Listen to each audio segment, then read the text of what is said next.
So my name is Natasha. I'm from Natasha Design, and I'm an interior designer in Montreal specializing in residential interiors, mainly for construction projects of a home reno.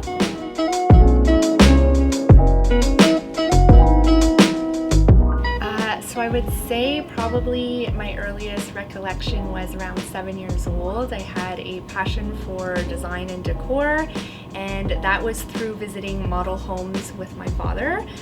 We would go and visit homes that were being constructed, and I would take the little floor plans back with me, and I would draft them back at home and plan where my room would go and where I would put my sister's bedroom as a kid, and that just like ignited something in me. And then since then I was interested in spatial planning, so that's why I decided at a very young age that I wanted to do something in that field.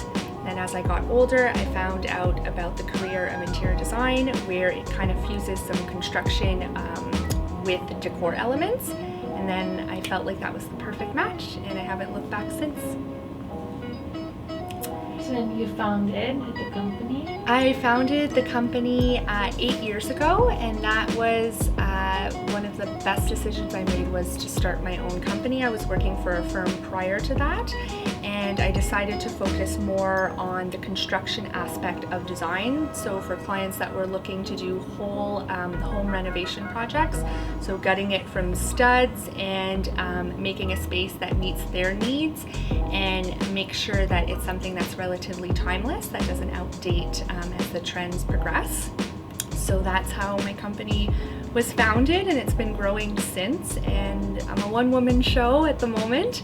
Maybe it'll grow in the future, but it's definitely a passion of mine, so I'm happy to be able to do what I love every day.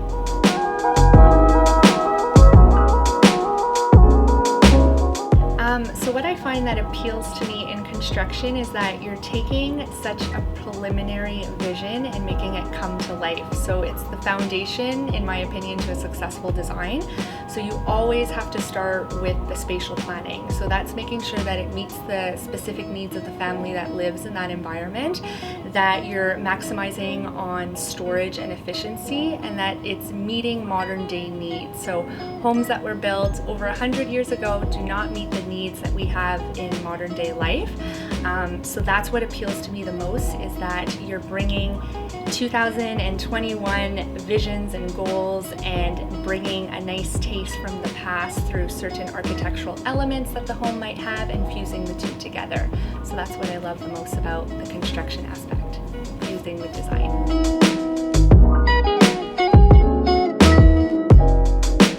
So I would say my style is relatively closer to the traditional aspect rather than something that's contemporary or modern. I've just always been drawn to architectural elements in a home, such as plaster moldings and beautiful millwork details, old herringbone floors, anything that's rich with character. So I try as much as possible to infuse that in my designs, while still injecting some modern flares here and there, but the roots are more classical in my style overall.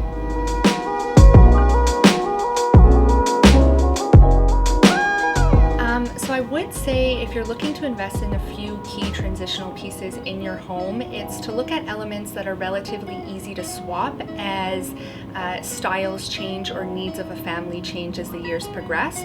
So that could be as easy as hardware and light fixtures and some furniture pieces here and there.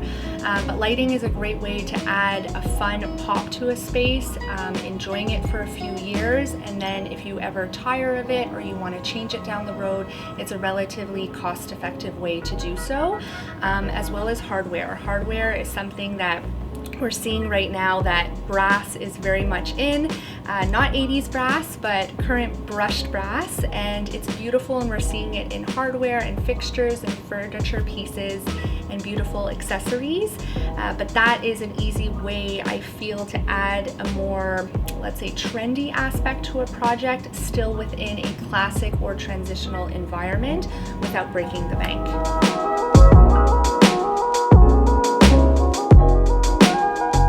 I've noticed quite a big shift in the last 1.5 to 2 years of how people are utilizing their home environments. In terms of spatial planning, a lot of people are asking now for separate rooms, and I'm not sure if it's because of the pandemic going on, but more people are at home. There's designated space for his and her offices for working parents. Often children are also designated a homework room or an area in the house that they could take in some of their Zoom calls. And I'm noticing, which surprised me, is kitchens being closed off from the rest of the house. A few years ago, everybody wanted open concept. Everybody wanted a space for entertaining and gathering, which I think is still crucial. But more and more people are asking me for closed off kitchens, and I'm not sure if it's just to keep away the mess or it's to have a little bit more intimacy in certain zones of the house and keeping some rooms for entertaining and some more for personal use. So I've noticed a lot of demand about that in the last 2 years.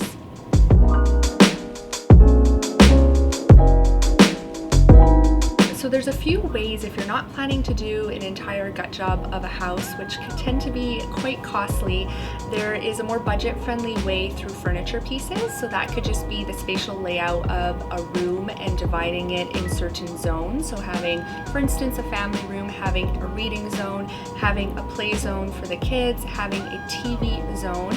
And despite it being a small space, you can still, with furniture, have various zones within one room that utilizes for different purposes.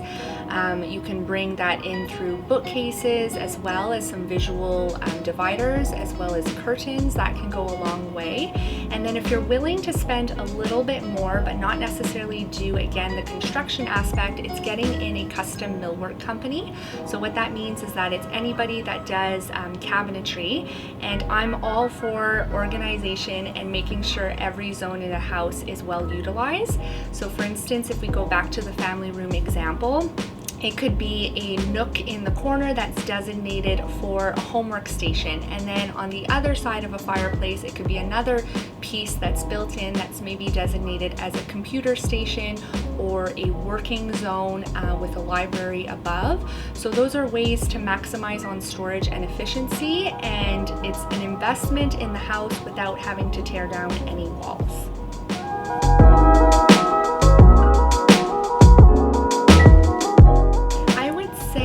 Detail-oriented would probably be number one, just because I find that it's the tiny little details that can make or break a project, and it's what I'm passionate about, so I love to make sure that that's infused in every design project that I work on. In addition to that, I would have to say organization. For those that know me, I have everything super well organized when I start a project, and I just feel that it alleviates a lot of stress moving forward with various trades, and specifically ensures that the clients are in good hands when you have a proper schedule to follow. And lastly, I would say patience. I feel being a designer, you have to have a certain amount of patience working in this field, because things could go one way and you plan it a different way, and there's always surprises in the construction world. So being patient to revise plans and work with a client one-on-one and ensure that everyone's needs are met, and at the end of the day that everyone is happy with the end results.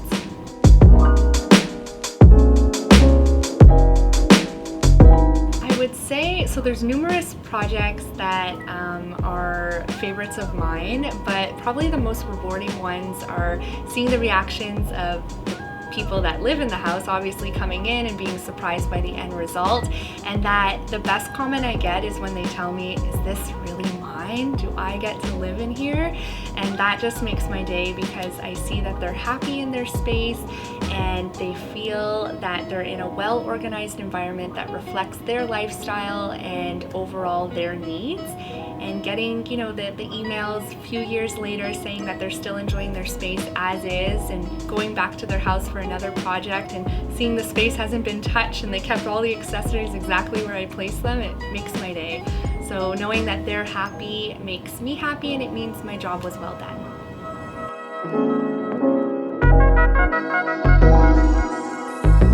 So I recently, well, I shouldn't say recently, it was about 2 years ago, I bought a condo and I saw past the decor and the finishes, and I knew that I wanted to gut it and put my own stamp on it.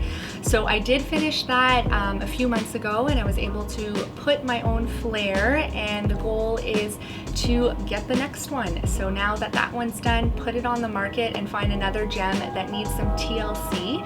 So at the moment, my current place doesn't need any TLC because that's all done, but I'm always on the hunt for my next project, and that's the goal, is that to live in a house, renovate it, and move on, and I hope to do that for many years to come.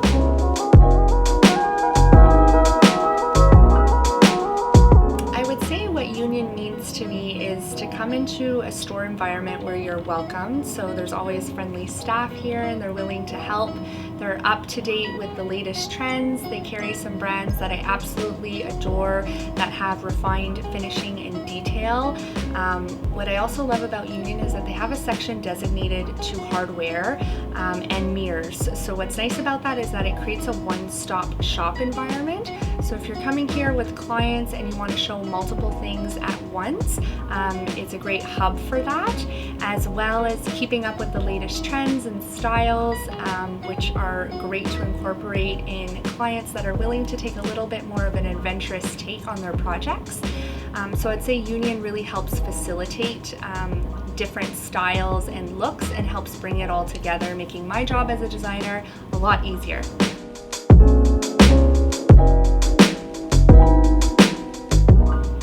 I would say my top three, for sure my number one is Barbara Barry. I loved Barbara Barry since I was a student in school. I always loved her products because they have an elegance, a femininity, and a refinedness to them.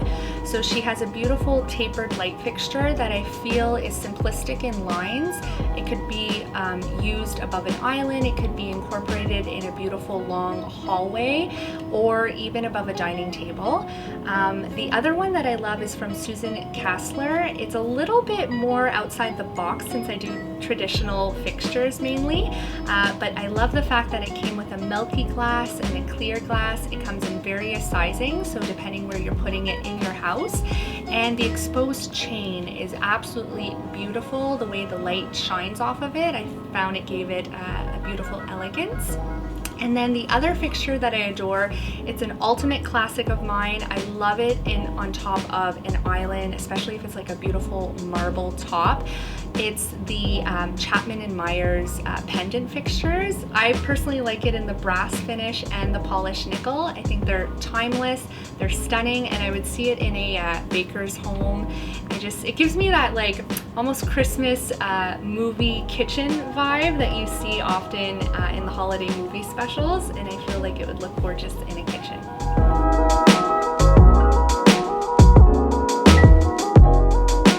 So if you're interested in working with me, you can reach me through Instagram, which is natasha.k.design, or online they can reach me as well at www.natashakdesign.com, and I'd be happy to answer any questions if it's in regards to renovation or how the process works with a designer.